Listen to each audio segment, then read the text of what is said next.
যারা ইউএস এম্বাসিতে যাচ্ছেন B1 B2 F1 F2 আমি নিজে দেখে এসেছি, সেখানে আসলে কেউই ভিসা পাচ্ছে না।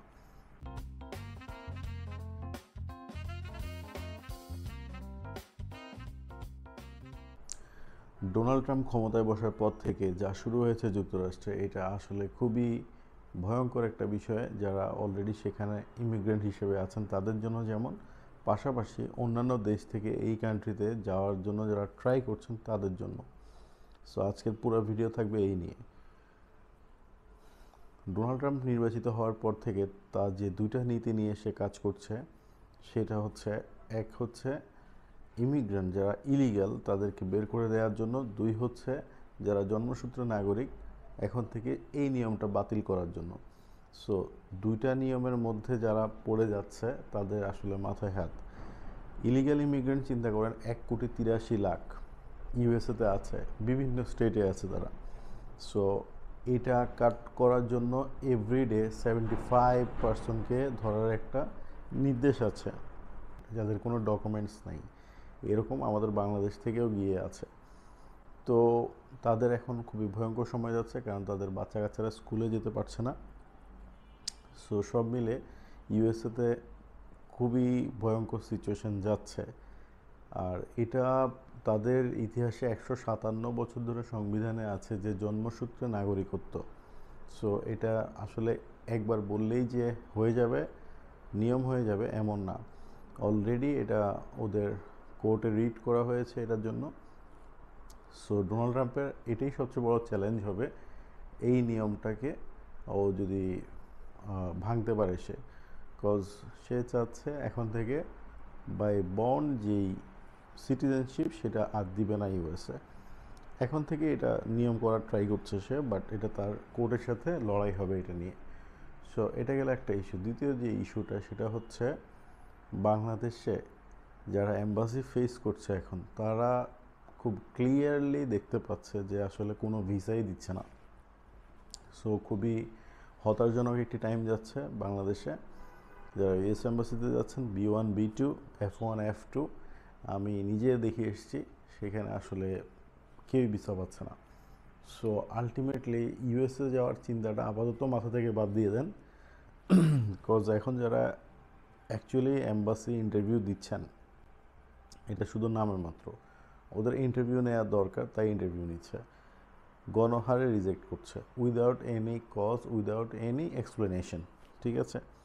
সো আমার খুবই একজন পরিচিত যিনি কিনা F1 ভিসা ইন্টারভিউ দিয়েছেন, প্রোফাইলে অনেক ভালো ছিল, 7 ছিল আইএলসে, বাট কোনো প্রকার কোনো এক্সপ্লেনেশন ছাড়াই আসলে তার ভিসা রিফিউজ করে দিয়েছে। তার থেকে সব শুনেছে কোন ইউনিভার্সিটি যাবে, দেন প্ল্যান কি, স্পন্সর সব শুনে দেন বলে যে আপনার পাসপোর্টটি নিতে পারেন। সো আমরা এই মুহূর্তে দিতে পারছি না। সো এইটা হচ্ছে সবার সাথে, এখনকার সময়টা আসলে খারাপই যাচ্ছে। সো কেউ যদি এনকারেজ করে যে ইউএসএতে অ্যাপ্লাই করেন সময় ভালো হয়ে যাবে, এটা পরে। আপাতত প্ল্যান করেন ইউএস বাদ দিয়ে অন্য কোথায় আসলে যেতে পারবেন ওইটা। বিকজ ইউএস এম্বাসিতে টাইম ভালো যাচ্ছে না এখন, গণহারে রিফিউজ করতেছে সবাইকে। সো এটা মাথায় রেখে আপনারা অ্যাপ্লিকেশানে আগান, আপনাদের ক্যারিয়ার প্ল্যানগুলো সেট করেন। আর এখানে একটা কথা বলার আছে যে ইউএস এম্বাসিতে যদি এই পরিমাণ রিফিউজই হয়, তাহলে আগামীতে কি ডেট পাওয়া যাবে কি না। অলরেডি ইমিগ্রেশন যারা ইমিগ্রেন্ট হিসেবে যারা অ্যাপ্লাই করতে চায়, 30,000 অ্যাপয়েন্টমেন্ট ক্যান্সেল করা হয়েছে।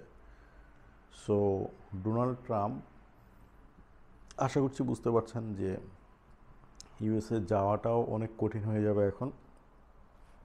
সো যারা প্ল্যান এ হিসেবে স্টুডেন্ট যারা আছো, ইউএসএকে রেখেছো, অবশ্যই এটা চেঞ্জ করে ফেলো, শিফট করো, অন্য যেগুলো তোমার জন্য পসিবল সেগুলোই ট্রাই করো।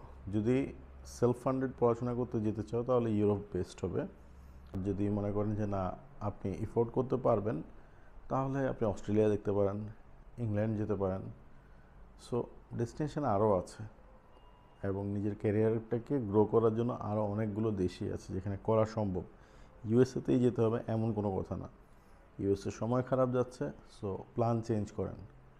আমার মনে হয় এইভাবে যদি আগান, তাহলে যারা স্টুডেন্ট ভিসায় ইন্টারেস্টেড তারা আশা করি একটা সমাধান পেয়ে যাবেন, ঠিক আছে? আমি হাইলি রিকমেন্ড করব, এখন আপনারা ইউএসএ নিয়ে চিন্তা করবেন না আপাতত। নেক্সট 6 মান্থস কী হয় এটা বলা যাচ্ছে না, তবে এতটুকু বলা যাচ্ছে যে রিফিউজ আর রিফিউজই হতে থাকবে। সো আশা করি এই মেসেজটা সবার কাছে গেছে। এখন কেউ যদি চান যে হ্যাঁ আমি কোথায় অ্যাপ্লাই করব, কিভাবে অ্যাপ্লাই করব, আমার প্ল্যানটা কার সাথে শেয়ার করব, আপনি চাইলে যদি আমার সাথে মিট করতে চান আপনাকে চলে আসতে হবে। আমি যেখানে আছি এডুবেজ গ্লোবালে, এটা হচ্ছে বনানীতে। আমি ডেসক্রিপশন বক্সে অফিসের লোকেশনটা দিয়ে দিব, সেখানে এসে আপনারা ডিটেলস কথা বলতে পারেন। তো পরবর্তীতে কোনো ভিডিওতে দেখা হবে। আল্লাহ হাফেজ, আসসালামু আলাইকুম।